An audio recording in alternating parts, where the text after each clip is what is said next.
Chapter 5. The Heat Ray.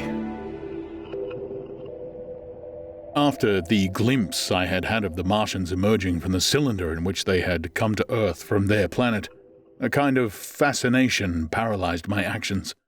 I remained standing knee-deep in the heather, staring at the mound that hid them. I was a battleground of fear and curiosity. I did not dare to go back towards the pit, but I felt a passionate longing to peer into it. I began walking, therefore, in a big curve, seeking some point of vantage, and continually looking at the sand heaps that hid these newcomers to our Earth. Once a leash of thin black whips, like the arms of an octopus, flashed across the sunset and was immediately withdrawn, and afterwards a thin rod rose up, joint by joint, bearing at its apex a circular disc that spun with a wobbling motion. What could be going on there? Most of the spectators had gathered in one or two groups, one a little crowd towards Woking, the other a knot of people in the direction of Chobham. Evidently, they shared my mental conflict. There were few near me. One man I approached, he was, I perceived, a neighbour of mine, though I did not know his name, and accosted, but it was scarcely a time for articulate conversation. "What ugly brutes," he said. "Good God, what ugly brutes!" He repeated this over and over again. "Did you see a man in the pit?" I said, but he made no answer to that. We became silent and stood watching for a time side by side, deriving, I fancy, a certain comfort in one another's company. Then I shifted my position to a little knoll that gave me the advantage of a yard or more of elevation, and when I looked for him presently, he was walking towards Woking. The sunset faded to twilight before anything further happened. The crowd far away on the left towards Woking seemed to grow, and I heard now a faint murmur from it. The little knot of people towards Chobham dispersed. There was scarcely an intimation of movement from the pit. It was this, as much as anything, that gave people courage, and I suppose the new arrivals from Woking also helped to restore confidence. At any rate, as the dusk came on, a slow, intermittent movement upon the sandpits began, a movement that seemed to gather force as the stillness of the evening about the cylinder remained unbroken. Vertical black figures in twos and threes would advance, stop, watch, and advance again, spreading out as they did so in a thin, irregular crescent that promised to enclose the pit in its attenuated horns. I, too, on my side, began to move towards the pit. Then I saw some cabmen, and others had walked boldly into the sandpits, and heard the clatter of hooves and the grind of wheels. I saw a lad trundling off the barrow of apples, and then, within 30 yards of the pit, advancing from the direction of Horsell, I noted a little black knot of men, the foremost of whom was waving a white flag. This was the deputation. There had been a hasty consultation, and since the Martians were evidently, in spite of their repulsive forms, intelligent creatures, it had been resolved to show them by approaching them with signals that we, too, were intelligent. Flutter, flutter went the flag, first to the left, then to the right. It was too far for me to recognize anyone there, but afterwards I learnt that Ogilvy, Stent, and Henderson were with others in this attempt at communication. This little group had in its advance dragged inward, so to speak, the circumference of the now almost complete circle of people, and a number of dim black figures followed it at discreet distances. Suddenly there was a flash of light, and a quantity of luminous greenish smoke came out of the pit in 3 distinct puffs, which drove up, one after the other, straight into the still air. This smoke, or flame, perhaps would be the better word for it, was so bright that the deep blue sky overhead and the hazy stretches of brown common towards Chertsey, set with black pine trees, seemed to darken abruptly as these puffs arose, and to remain the darker after their dispersal. At the same time, a faint hissing sound became audible.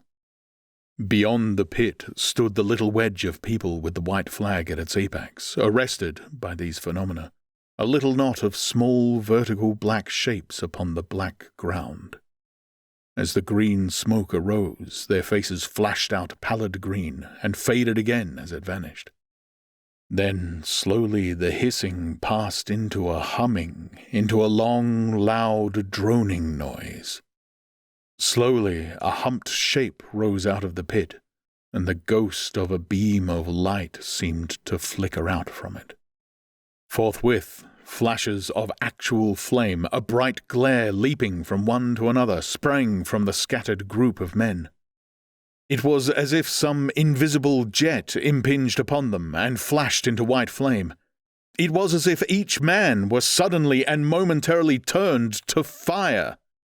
Then, by the light of their own destruction, I saw them staggering and falling, and their supporters turning to run. I stood staring, not as yet realizing that this was death leaping from man to man in that little distant crowd. All I felt was that it was something very strange, an almost noiseless and blinding flash of light, and a man fell headlong and lay still. And as the unseen shaft of heat passed over them, pine trees burst into fire, and every dry furze bush became with one dull thud a mass of flames. And far away towards Knapp Hill I saw the flashes of trees and hedges and wooden buildings suddenly set alight. It was sweeping round swiftly and steadily, this flaming death, this invisible, inevitable sword of heat. I perceived it coming towards me by the flashing bushes it touched, and was too astounded and stupefied to stir.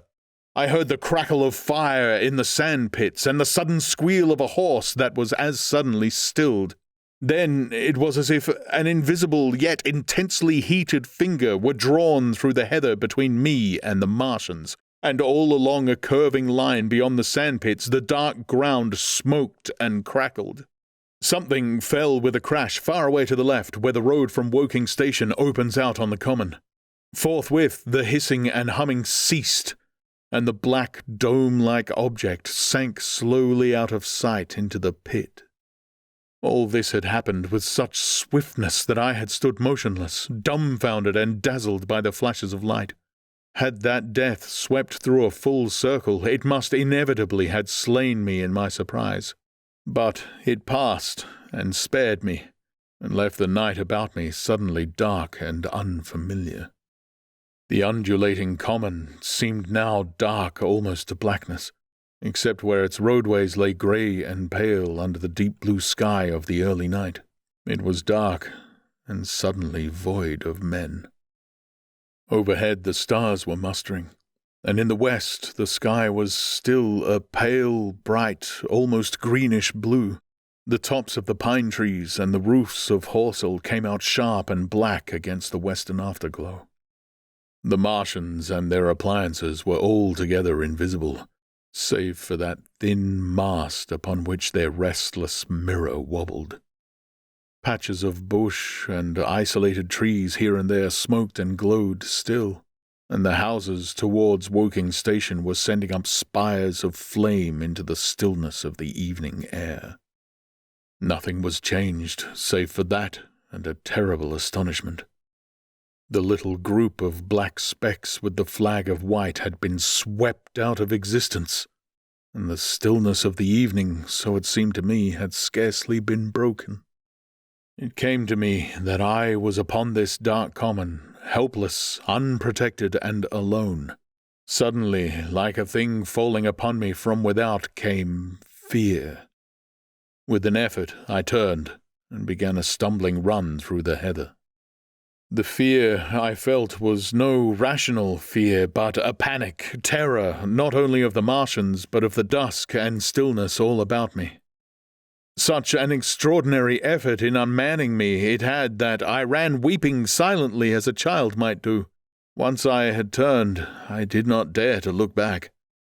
I remember I felt an extraordinary persuasion that I was being played with, that presently, when I was upon the very verge of safety, this mysterious death, as swift as the passage of light, would leap after me from the pit about the cylinder and strike me down.